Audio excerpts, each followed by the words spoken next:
Okay, നമ്മൾ ഈ പറഞ്ഞ ഡി ആൻഡ് എഫ് ബ്ലോക്കിൻ്റെ എത്രാമത്തെ പാർട്ടോളി സെക്കൻഡ് പാർട്ടായിരിക്കണം. ഇതാണ് പാർട്ട് 2. ഇതിൽ ഞാൻ കണ്ടതെന്ന് വെച്ചാൽ ഇത് വളരെ തിയറിറ്റിക്കലായിട്ടുള്ള ചാപ്റ്റർ ആയതുകൊണ്ട് ഏടുന്ന് വേണമെങ്കിലും ക്വസ്റ്റ്യൻ ചോദിക്കുക. അതുകൊണ്ട് നിങ്ങളൊരു സൗകര്യത്തിന് വേണ്ടിയിട്ട് ഇതിൽ എക്സാംപ്ലറിൽ എല്ലാ ക്വസ്റ്റ്യൻസിൽ ചില ക്വസ്റ്റ്യൻസിലെ ഡിസ്കസ് ചെയ്തിട്ടുണ്ട്. എല്ലാ ക്വസ്റ്റ്യൻസും പക്ഷേ നിങ്ങൾക്ക് എന്താണ് ഷോർട്ട് ടൈപ്പും ലോങ് ടൈപ്പ് ആൻസർ അതിൽ വളരെ ഡേഞ്ചറസ് ആയിട്ടുള്ളൊരു ക്വസ്റ്റ്യൻ അടക്കം ഞാൻ സ്ക്രീൻഷോട്ട് എടുക്കാൻ അവസരം തരാം. അപ്പോൾ അതാ കാരണം എല്ലാ ക്വസ്റ്റ്യൻസ് ഡിസ്കസ് ചെയ്യാൻ എനിക്ക് സമയമല്ലോ. പക്ഷേ എങ്കിൽ എന്താ സ്ക്രീൻഷോട്ട് എടുത്ത് കഴിഞ്ഞാൽ അറ്റ്ലീസ്റ്റ് നമുക്ക് കണ്ടിട്ട് പഠിക്കാമല്ലോ. അപ്പോൾ ഈ ഒരു പേജ് കംപ്ലീറ്റ് സ്ക്രീൻഷോട്ട് എടുക്കാം. ഇനി അങ്ങോട്ടിൽ 2-3 പേജ് കംപ്ലീറ്റ് സ്ക്രീൻഷോട്ട് എടുക്കാനുണ്ട്. ഈ പേജ് സ്ക്രീൻഷോട്ട് എടുക്കാം. ഈ ഒരു പേജ് കംപ്ലീറ്റ് സ്ക്രീൻഷോട്ട് എടുക്കാവുന്നതാണ്. ഈ ക്വസ്റ്റ്യൻ നിങ്ങൾ 12ാമത്തെ ക്വസ്റ്റ്യൻ കുറച്ച് ശ്രദ്ധിച്ചിട്ട് ചെയ്യാം. സ്ക്രീൻഷോട്ട് എടുക്കാം. ഇതാ ലോങ് ടൈം എത്തുമ്പോഴാണ് ക്വസ്റ്റ്യൻ കുറച്ചും കൂടി ഡിഫിക്കൽട്ട് ആവുന്നത്. ഇത് കംപ്ലീറ്റ് സ്ക്രീൻഷോട്ട് എടുക്കാം. ഇത് കുറച്ച് 17ാമത്തെ കുറച്ച് ശ്രദ്ധിച്ച് ചെയ്യണം. കുറച്ച് അധികം പണിയുണ്ട്. ഇത് സ്ക്രീൻഷോട്ട് എടുക്കാം. ഇതിൻ്റെ ആൻസേഴ്സ് എല്ലാം അവിടെ കൊടുത്തിട്ടുണ്ട്. ഇത് ഇവിടെ മുതലാണ് കംപ്ലീറ്റ് ഡേഞ്ചറസ് ആകുന്നത്. ഇവിടെ ഫുള്ള് എന്താണ് വേണേ chromite ore a is fused with sodium carbonate in free excess of air. നിങ്ങൾക്ക് സംഭവം മനസ്സിലാകുന്നുണ്ട്. ഇവിടെ ഒന്നും തന്നിട്ടില്ല. റിയാക്ഷൻസ് എല്ലാം നമ്മൾ തന്നെ സ്വന്തം എഴുതണോ. ഇതെന്താ ക്രോമൈറ്റ് ഓർ എന്താണെന്ന് അറിയില്ല. സൾഫ്യൂരിക് ആസിഡ് ആയിരിക്കറിയാം. മറ്റേ ഇതെന്താ സാധനം കോമ്പൗണ്ട് ട്രീറ്റഡ് ഇത് കേസിൽ എന്ന സാധനം. അപ്പോൾ ഇതെല്ലാം നമ്മൾ വേണം കണ്ടുപിടിക്കാൻ. അല്ല ഇതെല്ലാം റിയാക്ഷൻസ് എല്ലാം നല്ല ചടപടെ എന്ന് പറഞ്ഞാൽ നമ്മൾ കണ്ടുപിടിക്കണം. ഇത് എൻട്രൻസ് ലെവൽ ക്വസ്റ്റ്യൻ ആണ്. ഇത് ഞാൻ പൊതുവെ എൻട്രൻസിനെല്ലാം ഡീൽ ചെയ്യുന്ന ടൈപ്പ് ക്വസ്റ്റ്യൻസ് ആണ്. പക്ഷേ എക്സാമിന് വരാം. A++ ക്വസ്റ്റ്യൻ ആണ്. എക്സാമിന് വരും. ഇത് കംപ്ലീറ്റ് സ്ക്രീൻഷോട്ട് എടുക്കാം. ഇതും നല്ലൊരു ക്വസ്റ്റ്യൻ. ഇത് സ്ക്രീൻഷോട്ട് എടുക്കാം. എൻ്റെ അടുത്ത പേജ് കാണിച്ചു തരാം.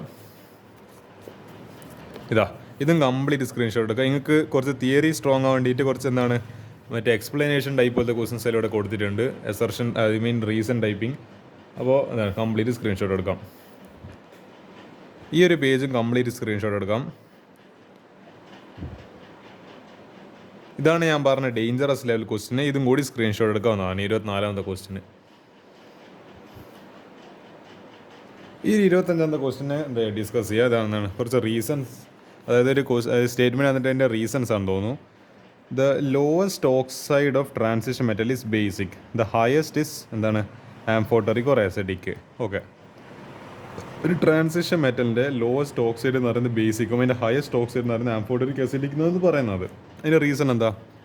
Acidic strength of oxide increases with increase in oxidation state. അതായത് ഈ ഓക്സിഡേഷൻ സ്റ്റേറ്റ് കൂടുന്തോറും നമ്മളെ എന്താണ് it is directly proportional acidity of element. അത് എസിഡിറ്റിനെ ഡയറക്ട്ലി ഇൻഫ്ലുവൻസ് ചെയ്യുന്നുണ്ട്. അത് നമ്മൾ ആലോചിച്ച് നോക്ക്. ഈ പറഞ്ഞ MnO എന്ന് പറയുന്നത് എന്തായത് ഇതിപ്പോൾ -2 +2.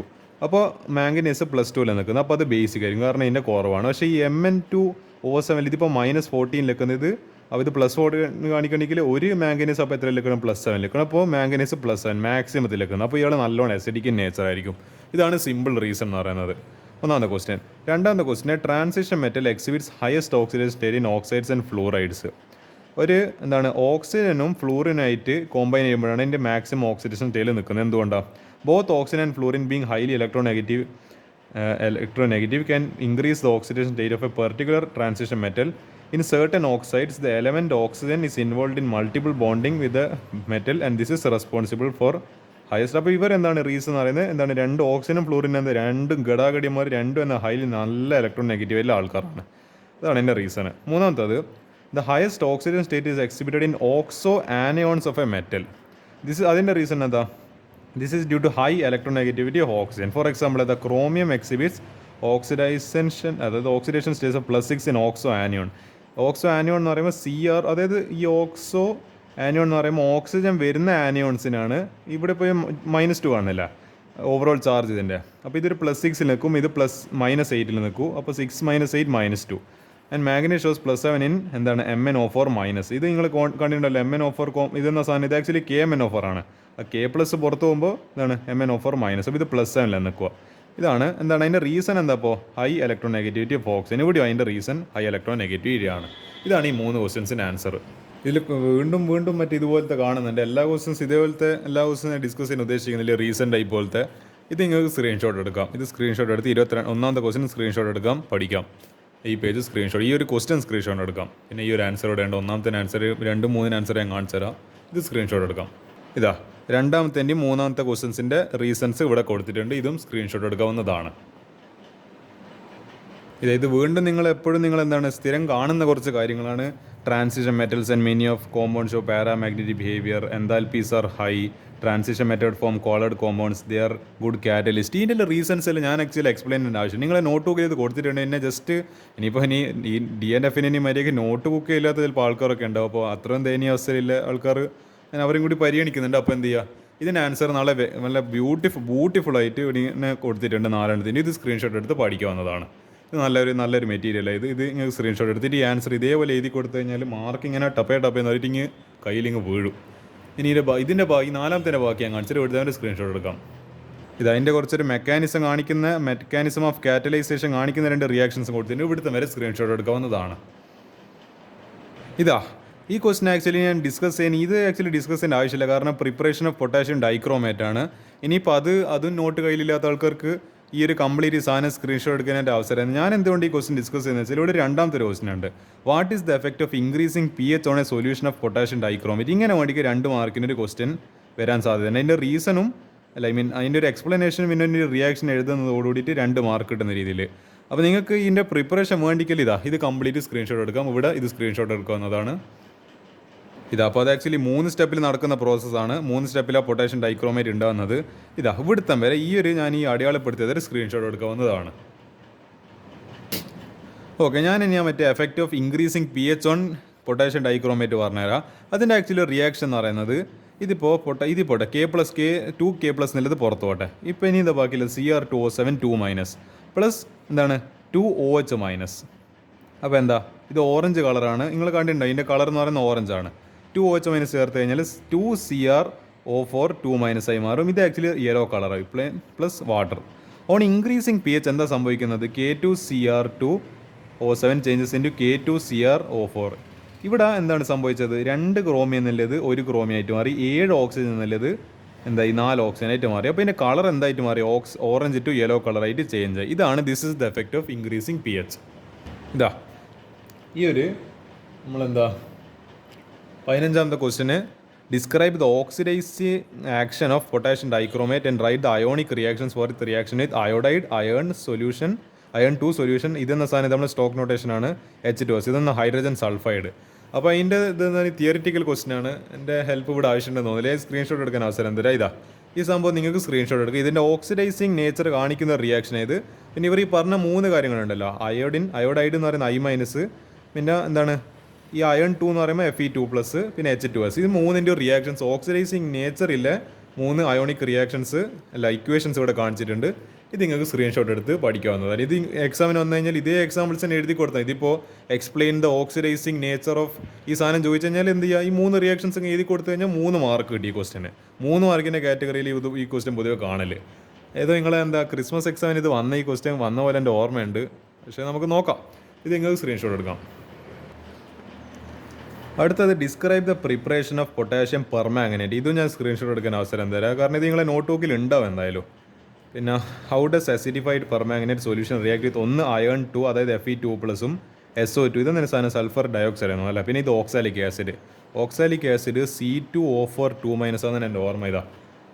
അല്ലേ COOH. അതന്നെ COOH അതന്നെടോ, ഓക്സാലിക് ആസിഡ് അതന്നെ COOH. അപ്പോൾ ഇതിനെ കംപ്ലീറ്റ് ചെയ്താൽ ഇവിടുത്തം വരെ നിങ്ങൾക്ക് ഞാൻ ഈ അടയാളപ്പെടുത്തുന്ന നേരെ കംപ്ലീറ്റ് സ്ക്രീൻഷോട്ട് എടുക്കാം. അതിൻ്റെ 2 സ്റ്റെപ്പിലാണ് ഇതിൻ്റെ റിയാക്ഷൻ നടക്കുന്നത്. പിന്നെ അതിൻ്റെ റിയാക്ഷൻസ് ഇൻ അസിഡിക് മീഡിയം എന്ന് പറഞ്ഞിട്ട് അയണുമായിട്ടുള്ള റിയാക്ഷൻ, SO2 ആയിട്ടുള്ള റിയാക്ഷൻ, ഓക്സാലിക് ആസിഡായിട്ടുള്ള റിയാക്ഷൻ 3 ഇവിടെ കൊടുത്തിട്ടുണ്ട്.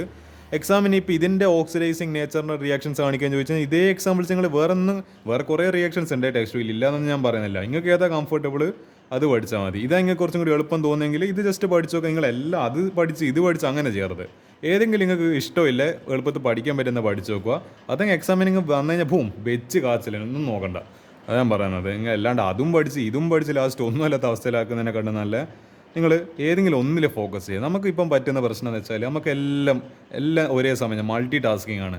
നമുക്കിപ്പോൾ ഏറ്റവും കഷ്ടമായിട്ടുള്ള കാര്യം എന്ന് പറയുന്നത് ഒരു കാര്യത്തിൽ ഫോക്കസ് ചെയ്യുക. നിങ്ങൾ ഇതാ പഠിക്കുന്നെങ്കിൽ ഇതിൽ മാത്രം ഫോക്കസ് ചെയ്യുക. ഈ റിയാക്ഷനാണ് പഠിക്കുന്നത് ബൈ ഹാർട്ടാക്കുന്നതെങ്കിൽ അല്ലെങ്കിൽ മനസ്സിലാക്കി പഠിക്കുന്നതെങ്കിൽ ഇത് മാത്രം പഠിക്കുക. അല്ലാണ്ട് ടെക്സ്റ്റ് ബുക്ക് നോക്കിയിട്ട് 10-100 റിയാക്ഷൻസ് വേറെ പഠിക്കാൻ നിൽക്കല്ല. ഇത് ഇഷ്ടപ്പെട്ടിട്ടുണ്ടെങ്കിൽ ഇതിനങ്ങ് ഇതുമായിട്ട് ലോയലായിട്ട് നിൽക്കുക, ഇതിനോടൊരു ട്രസ്റ്റ് കാണിക്കുക. അതാണ് അതിനെ വിശ്വസിക്കുക. അന്നേരമാണ് ഈ സാധനം നിങ്ങളെയും വിശ്വസിച്ചിട്ട് ലാസ്റ്റ് എക്സാമിന് നിങ്ങളുടെ തലയിൽ ഓർമ്മ വരിക. അപ്പോൾ ട്രസ്റ്റ് വർക്ക്സ് 2 വേ നോട്ട് 1 വേ, അത് മനസ്സിലാക്കുക.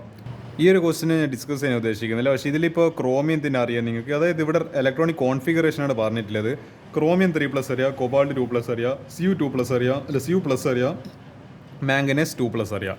പക്ഷേ ഇതെന്താ സാധനം, ഇതിൻ്റെ പേരും ഓർമ്മയില്ല. ഇതെന്തോളി, ഇത് സീറിയം, ഇത് തോറിയം, ഇത് ലുട്ടീഷ്യം ആണെന്ന് തോന്നുന്നു. ഇത് PM എന്നേനു, PM പോമോഡോറിയം അല്ല, അതല്ല, എനിക്ക് ഇതിൻ്റെ പേര് ഓർമ്മയില്ല. പക്ഷേ എന്ത് ചെയ്യുക, ഈ പറഞ്ഞ ഓരോന്നിൻ്റെയും ഇതിൻ്റെ 3+ ഉണ്ട്, ഇതിൻ്റെ 2+ ഉണ്ട്, ഇതിൻ്റെ 4+ ഉണ്ട്, 4+ ഉണ്ട്, ഇതിൻ്റെ കോൺഫിഗറേഷൻ ചിലപ്പോൾ നിങ്ങൾക്ക് അറിയുന്നുണ്ടാവില്ല ഇതിങ്ങനെ എഴുതേണ്ടതെന്നില്ല. അപ്പോൾ ഞാൻ ഈ പറഞ്ഞ 2, 6 ഇതും വേണമെങ്കിൽ നിങ്ങൾക്ക് എഴുതാം ഒരു പ്രാക്ടീസിന് വേണ്ടിയിട്ട്. പക്ഷേ ഇതായിരിക്കും നിങ്ങൾക്ക് അറിയാത്ത, അതുകൊണ്ട് ഞാൻ സ്പെസിഫിക്കായി ഇത് സെലക്ട് ചെയ്യാൻ കാരണം, ഈ റൗണ്ട് വെക്കാൻ കാരണം 1, 2, അതായത് 2nd, 6th, 4th, 3rd അല്ല, 4th, 8th. അപ്പോൾ അതോടെയല്ലേ ഇല്ലത്. ഇതാ സെക്കൻഡത്തിൻ്റെ, അല്ലെങ്കിൽ നിങ്ങൾക്ക് വേണ്ട ഒരു കാര്യം ചെയ്യാം, ഫുള്ള് നിങ്ങൾക്ക് സ്ക്രീൻഷോട്ട് എടുക്കാൻ അവസരം എന്തായാലും ഇത് കംപ്ലീറ്റ് സ്ക്രീൻഷോട്ട് എടുക്കാം. ഈ ക്വസ്റ്റിന് സ്ക്രീൻഷോട്ട് എടുക്കാം. കാരണം ഇത് ഡിസ്കസ് ചെയ്യുന്നതിലുപരി നിങ്ങൾ കൂടുതൽ സംഭവം പഠിച്ച് മനസ്സിലാക്കേണ്ടതാണ്. ഇതിൽ ഞാൻ ഡിസ്കസ് ചെയ്യാൻ മതില്ല, വെറുതെ ഒരു ഇലക്ട്രോണിക് കോൺഫിഗറേഷൻ അല്ലേ എഴുതാനല്ലേ, അത്ര ഡിഫിക്കൽട്ടായിട്ടുള്ള ക്വസ്റ്റൻ ഒന്നുമല്ല. ജസ്റ്റ് നിങ്ങൾ അതിൻ്റെ ഒന്ന് പഠിച്ചു നോക്കുക എങ്ങനെയാണ് ചെയ്യേണ്ടതെന്നുള്ളത്. ഇതാണ് കുറച്ച് അത്യാവശ്യം, കാരണം ഇതെല്ലാം കുറച്ച് എന്താണ് താഴോട്ടേക്ക് വരുന്ന കുറച്ച് ആറ്റോമിക് നമ്പർ കൂടി ജാസ്തിയായ ആൾക്കാർ, അപ്പോൾ ഇത് കുറച്ച് അധികം എഴുതാനുണ്ട്. ഇത് കണ്ട ഇത് സെനോൺ എന്ന് പറയുന്ന എത്ര എനിക്ക് ഓർമ്മയില്ല, അതിൻ്റെ എത്രയോ 54 സംതിങ് ആറ്റാ, പിന്നെ 4F4 ഉണ്ട്. അപ്പോൾ അത്രത്തോളം നിങ്ങൾക്ക് വേണ്ടെങ്കിൽ ഇങ്ങനെ കംപ്ലീറ്റ് എഴുതുക. അല്ലെങ്കിൽ ഒരു നോബിൾ ഗ്യാസിനെ ഒരു ബോക്സിൽ ഇട്ടുകൊണ്ട് ഇത് നമ്മൾ സ്ഥിരം നമ്മളെ ഷോർട്ട് കട്ട് മെത്തേഡ്, ഇതും ചെയ്യാം, രണ്ടിനും ഫുൾ മാർക്ക് കിട്ടും. സ്ക്രീൻഷോട്ട് എടുക്കാം. അതിൻ്റെ ബാക്കി ഇവിടുത്തം വരെ എന്ത് ചെയ്യുക, നിങ്ങൾക്ക് സ്ക്രീൻഷോട്ട് എടുക്കാവുന്നതാണ്. ഇത് ഇവിടുത്തം വരെ ഫുള്ള് സ്ക്രീൻഷോട്ട് എടുക്കാം. നിങ്ങൾക്ക് വേണ്ടിക്കൽ ഈ പെട്ടിയിലാക്കിയിട്ട് ഇനി, അതായത് നമ്മളെ നോബിൾ ഗ്യാസിൻ്റെ കോൺഫിഗറേഷൻ വെച്ചിട്ട് എഴുതാം. നിങ്ങൾക്ക് ഇനി ഫുള്ളായിട്ട് എഴുതാൻ ഇഷ്ടമെങ്കിൽ ഇനി എന്താ നിങ്ങൾ ആഗ്രഹം അങ്ങനെയാണെങ്കിൽ അങ്ങനെയും ചെയ്യാം, എനിക്കൊരു വിഷയമല്ല. ക്വസ്റ്റ്യനെ ഫുൾ മാർക്ക് കിട്ടിയാൽ അത്രയേ ഉള്ളൂ. അല്ലാണ്ട് നിങ്ങൾ ഇന്നേ മെത്തേഡ് ചെയ്തെന്ന് അന്നേ മെത്തേഡ് ചെയ്തെന്ന് അന്ന് എന്നെ ബാധിക്കുന്ന വിഷയമല്ല. ഇത് നിങ്ങൾ പഠിക്കുക, ഏത് മെത്തേഡ് ആയാലും എനിക്ക് വിഷയമല്ല. ഇത് സ്ക്രീൻഷോട്ട് എടുക്കാം. ഓക്കെ, ഞാനൊരു 3 ക്വസ്റ്റ്യൻ കൂടി ഡിസ്കസ് ചെയ്യാം, എന്നിട്ട് ഒരു 3 ക്വസ്റ്റ്യൻ കൂടി ബാക്കിയുണ്ട്. അതിന് അടുത്തൊരു ഞാൻ ഈ വരുന്ന ഫ്രൈഡേ ഡിസ്കസ് ചെയ്യുന്നതായിരിക്കും. ഫ്രൈഡേ നോക്കട്ടെ, ഫ്രൈഡേ ഡിസ്കസ് ചെയ്യുക, അല്ലെങ്കിൽ തേഴ്സ്ഡേ. പിന്നെ എന്ത് ചെയ്യുക, നമുക്ക് ഈ പാഠം തീർത്താളയാം. How is variability in oxidation states of transition metals different from that of non-transition metals? Transition metals എന്ന് പറയുമ്പോൾ നമ്മൾ ഡി ബ്ലോക്ക് എലമെൻറ്റ്സ് ആണ് വരിക. അതിൻ്റെ വേരിയബിലിറ്റി ഇൻ ഓക്സിഡേഷൻ സ്റ്റേറ്റ് എങ്ങനെയാണ് ഈ നോൺ ട്രാൻസിഷൻ എലമെൻറ്റിലെ S ബ്ലോക്ക്, P ബ്ലോക്കിനെ പോലെ അതുപോലെ തന്നെ അല്ല എങ്ങനെയാണ് അതിൽ നിന്ന് വ്യത്യസ്തമാവുന്നത്? Illustrate with examples. ഈ പറഞ്ഞ എന്താ, ഈ ഓക്സിഡേഷൻ സ്റ്റേറ്റിലെ വേരിയബിലിറ്റി ഇപ്പോൾ അപ്പോൾ മാംഗനേസ് +2 മുതൽ +7 വരെ കാണിക്കുന്നുണ്ട്. +2, +3, +4, +5, +6, +7 വരെ കാണിക്കുന്നുണ്ട്. എന്തുകൊണ്ട് ഇങ്ങനെ വെറൈറ്റീസ് ഓഫ് ഇത് കാണിക്കുന്നത്? അതിൻ്റെ എന്താണ്, അതായത് ബൈ യൂണിറ്റ്. അപ്പോൾ +2 എന്നുള്ളത് ഒന്ന് കൂടിയിട്ട് +3, പിന്നെ +4, അങ്ങനെ ഒന്ന് വെച്ചിട്ട് ഫാക്ടർ വെച്ച് കൂടുന്നുണ്ട്. ഇതിൻ്റെ എന്താ റീസൺ വരുന്നത്? Due to incomplete filling of D orbitals. അതാണ് അതിൻ്റെ റീസൺ. ഈ നോൺ ട്രാൻസിഷൻ, അതായത് ഈ ട്രാൻസിഷൻ എലമെൻറ്റ്സിൽ incomplete filling of D orbitals കാരണമാണ് ഈ വേരിയബിൾ ആയിട്ടില്ല, അതായത് 1 അടുത്തത് 1 വെച്ചുകൂടി അടുത്ത 1 വെച്ചിട്ട് അങ്ങനെ യൂണിറ്റ് മാതിരി കൂടുന്നത്. ഈ നോൺ ട്രാൻസിഷൻ എലമെൻറ്റ്സിൽ this variation is selective, always differing in 2. നിങ്ങൾ കണ്ടിട്ടുണ്ടാവും, ഇപ്പോൾ P ബ്ലോക്കിലെ ഒരു പോട്ടെ, ഒരു ഓക്സിജനിൽ എന്താ +2 കഴിഞ്ഞാൽ പിന്നെ +4 ഭയങ്കര സെലക്റ്റീവാണ്. +4 പിന്നെ +6 2 വെച്ചിട്ടാണ് കൂടുന്നത്. ഇതിൽ +2, +3, +4, +5, +6. പക്ഷേ ഇതിലെന്നാ ഓക്സിജൻ പോലത്തെ അല്ലെങ്കിൽ കേസ് എന്നാൽ +2, +4, പിന്നെ +6, പിന്നെ +8 എന്നൊന്നും പറഞ്ഞിട്ടില്ലടാ. അങ്ങനെ എഴുതി കൊടുക്കരുത്, മണ്ടത്തരം കാണിക്കരുത്. അപ്പോൾ ഇതൊക്കെയാണ് എന്തെന്ന് പറയുന്നത്. കാരണം +6 ആണ് നമ്മൾ ഇതിനെ മാക്സിമം ഓക്സിഡേഷൻ കോവാലൻസി എന്ന് പറയുന്നത്. അപ്പോൾ മനസ്സിലാക്കുക. ഇതാണ് ഈ ക്വസ്റ്റ്യൻ ആൻസർ. നമുക്ക് ഈ ഒരു 17ാമത്തെ ക്വസ്റ്റ്യൻ നോക്കാം. 17ാമത്തെ ക്വസ്റ്റ്യനിൽ M2/M വാല്യൂസ് തന്നിട്ടുണ്ട്. പിന്നെ M3/M2+ സിസ്റ്റംസ് E0 വാല്യൂ. ഇതെന്ന് വെച്ചാൽ നമ്മളെ ഈ പറഞ്ഞ ഇലക്ട്രോഡ് പൊട്ടൻഷ്യലാണ് തോന്നുന്നു അല്ലേ. Values of some metals are given. Cr2+CR എന്ന് പറയുന്നത് എത്ര തന്നിട്ടുണ്ട്? -0.9 വോൾട്ട്.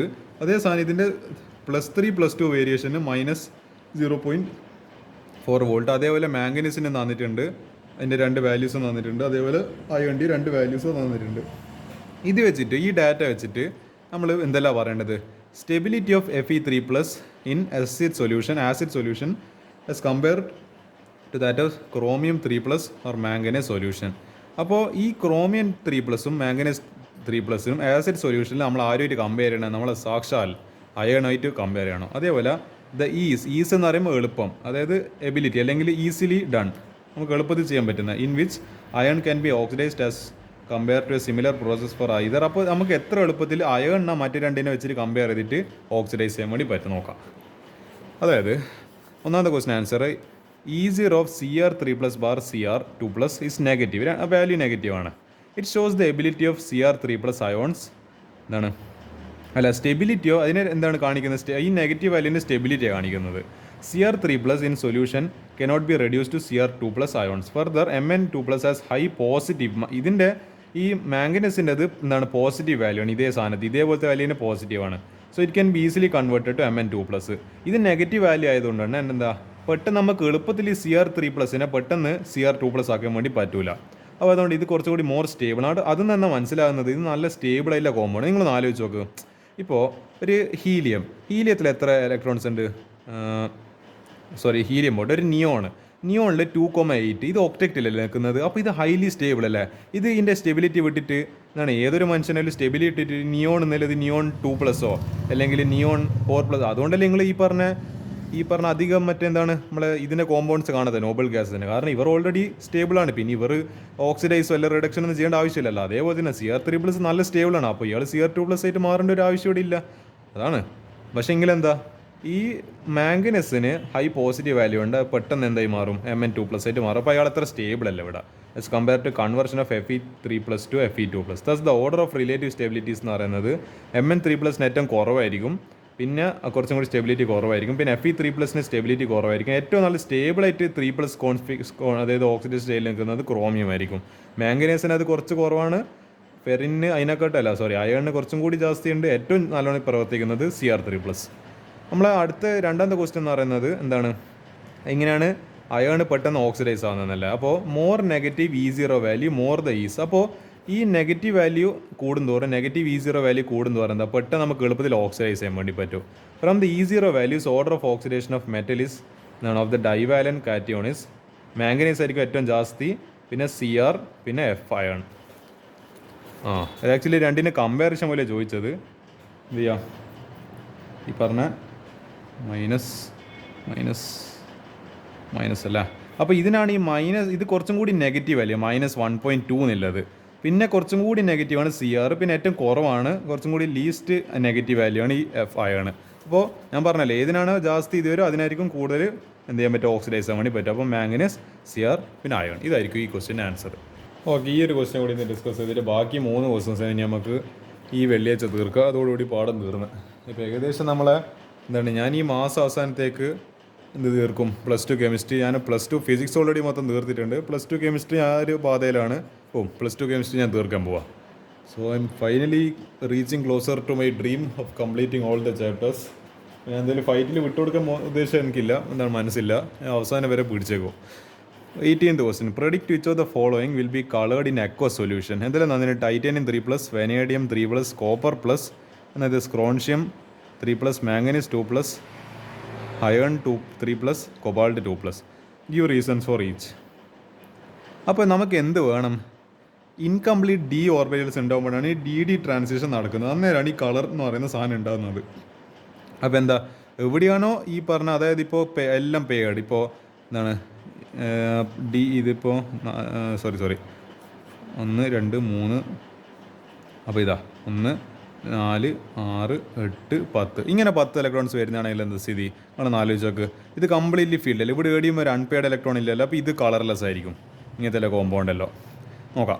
അപ്പോൾ അതുകൊണ്ടല്ലേ ഈ Zn2+. അപ്പോൾ എന്താണ് 4s2 3d10 ആണ്. അപ്പോൾ 2 ഇലക്ട്രോൺസ് പോകുമെന്ന് പറയുമ്പോൾ അടിച്ചു പോയി. അപ്പോൾ 3d10 ഉണ്ട്. 3d10 എന്ന് പറയുന്ന ഈ സാധനം. അപ്പോൾ അൺപെയ്ഡ് ഇലക്ട്രോൺസ് ഇല്ല. അതുകൊണ്ടാണ് ഇയാൾ Zn2+ അതായത് കളർലെസ് ആയി മാറിയത്. അപ്പോൾ നമുക്ക് നോക്കാം. ടൈറ്റാനിയം 3+ എന്ന് പറയുമ്പോൾ 3d1 ഉണ്ട്. അപ്പോൾ എന്താ ഇയാളൊരു അൺപെയ്ഡ് ഇലക്ട്രോൺസ് ഉണ്ട്. അപ്പോൾ ഇയാൾ കളർ കാണിക്കും. ഏത് കളറാണ്? Purple colour.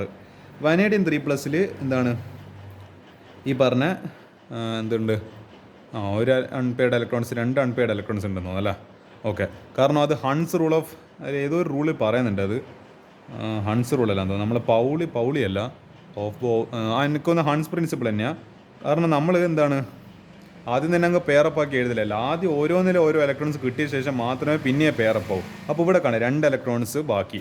അപ്പോൾ ഇയാൾ ഗ്രീൻ കളർ കാണിക്കും. Cu+ എന്ന് പറയുമ്പോൾ അത് ഇപ്പോൾ എന്താണ് 4s2 3d10 ആണെന്ന് തോന്നുന്നു അല്ലേ. അപ്പോൾ എന്താണ് അല്ല 4s2 3d10 അല്ല, ഇത് എന്താണ് കോപ്പറിൻ്റെ അത് നമ്മൾ പഠിച്ചിട്ടുണ്ട്. അത് ഈ ഒരു യുണീക്ക് കോൺഫിഗറേഷനാണ്. 4s1 3d10 ആണ്. അതായത് ഇത് ആക്ച്വലി 3D, അതായത് 4s2 3d9 ആയിരുന്നു ആക്ച്വലി 29 ആവേണ്ടത്. പക്ഷേ എക്സ്ട്രാ സ്റ്റെബിലിറ്റി കിട്ടേണ്ടിയിട്ട് ഒരു ഇലക്ട്രോൺ ഇവിടേക്ക് ചാടി, അങ്ങനെയാണ് ഇത് 4s1 3D10. ഈ ഒരു ഇലക്ട്രോൺ പോയില്ല ഇങ്ങനെ ബും അടിച്ചുപോയി. അപ്പോൾ ഇത് 3D10. പക്ഷേ Cu2+ കാണിക്കും, യെസ് കാണിക്കും. അപ്പോൾ 3D9 ആണ്, അപ്പോൾ അത് കാണിക്കും. പക്ഷേ ഇയാൾ Cu+ കാണിക്കില്ല. അപ്പോൾ അറിഞ്ഞുകൊണ്ട ക്വസ്റ്റ്യൻ തന്നതാണ്. ഇത് കളർലെസ്. ഓക്കെ. സ്ക്രോൺഷ്യൻ 3+ എന്ന് പറയുമ്പോൾ ആർഗോണിൻ്റെ കോൺഫിഗറേഷൻ, അതായത് 18 ഇലക്ട്രോൺസ് എല്ലാം അവിടെ ഇവിടെ എന്താ പറയുക, ഡി എന്ന് പറയുന്ന സാധനമില്ല, പിന്നെ എങ്ങനെയാണ് കളർ കാണിക്കുക, കളർലെസ്. മാംഗനീസ് 2+, അപ്പോൾ 4s2 3D5 അല്ലേ, ബും അടിച്ചുപോയി. ഇവിടെ 3D5 5 ഇലക്ട്രോൺസ് ഉണ്ട്, ഇയാൾ പിങ്ക് കളർ കാണിക്കും. Fe3+, 3D5, അപ്പോൾ 3D5, ഇയാളും ബ്രൗൺ കളർ കാണിക്കും. കൊബാൾട്ട് 2+, ഇയാളെന്താ 3D, അതായത് 4s2 മറ്റേ 3D7, അതായത് എന്താണ് മറ്റേ 27th എലമെൻ്റ് ആണ്, 27 ആറ്റോമിക് നമ്പർ. 2 ഇലക്ട്രോൺസ് അടിച്ചു ഈ 3D7. അപ്പോൾ വരക്കുന്ന സമയത്ത് അതായത് 1 2 3 4 5 6 7, അപ്പോൾ 3 എന്തുണ്ട് അൺപെയർഡ് ഇലക്ട്രോൺസ് ഉണ്ട്. അപ്പോൾ ഇയാളും കളർ കാണിക്കും, പിങ്ക് കളർ. അപ്പോൾ ഇതാ as a strontium 3+ and Cu+ have 3D0 and ഇയാൾക്ക് ഡി ഓർബിറ്റൽ എന്ന് പറയുന്ന സാധനമില്ല, ഇയാൾക്കാണ് എല്ലാം കംപ്ലീറ്റ്ലി ഫീൽഡാണ്. അപ്പോൾ ഇവർ രണ്ടുപേരും എന്ത് കാണിക്കൂല, ഇവർ രണ്ടുപേരും കളർ കാണിക്കില്ല, കളർലെസ്. ബാക്കി എല്ലാത്തിലും അൺപെയർഡ് ഇലക്ട്രോൺസ് ഉണ്ട്, അതുകൊണ്ട് തന്നെ എന്താ ഇവരെല്ലാം കളേർഡാണ്. അതിൻ്റെ കളർ ഞാൻ ഏകദേശം പറഞ്ഞിട്ടുണ്ട്. കളർ ഏതാണെന്ന് ചോദിക്കാൻ ചാൻസ് ഇല്ല. പക്ഷേ ഇന്നേ കോമ്പൗണ്ട് ഇന്നേ അയോൺ വന്നിട്ട് പോസിറ്റീവ് കാറ്റയോൺ തന്നിട്ട്, അത് കാരണം ഇതെല്ലാം മെറ്റൽസ് ആണല്ലോ പൊതുവെ, അപ്പോൾ അവർ പോസിറ്റീവായിട്ടില്ലേ ഇതേ കാണിക്കുള്ളൂ, അതായത് കാറ്റയോൺസേ കാണിക്കുള്ളൂ. അപ്പോൾ ഈ കാറ്റയോൺസിന് കളറാണോ കളർ ഇല്ലയോ എന്നുള്ളത് നിങ്ങൾ എന്ത് നോക്കണം, ഈ പറഞ്ഞ ഇവരുടെ കോൺഫിഗറേഷൻ നോക്കിയിട്ട് കണ്ടുപിടിക്കണം. കളർ ഇത് പർപ്പിളാണ്, മഞ്ഞാണ്, ചുമലയാണെന്നൊന്നും ഓർമ്മിച്ചില്ല, കുഴപ്പമില്ല. പക്ഷേ ഈ സാധനം ഇങ്ങനെ എഴുതിയിട്ട് കളർ ഉള്ളതാണോ കളർലെസ് ആണോ എന്നുള്ളത് ഐഡൻറ്റിഫൈ ചെയ്യാൻ വേണ്ടി പറ്റണം. നമുക്കിനി ബാക്കിയുള്ള ക്വസ്റ്റ്യൻസ് അടുത്തതിൽ കാണാം.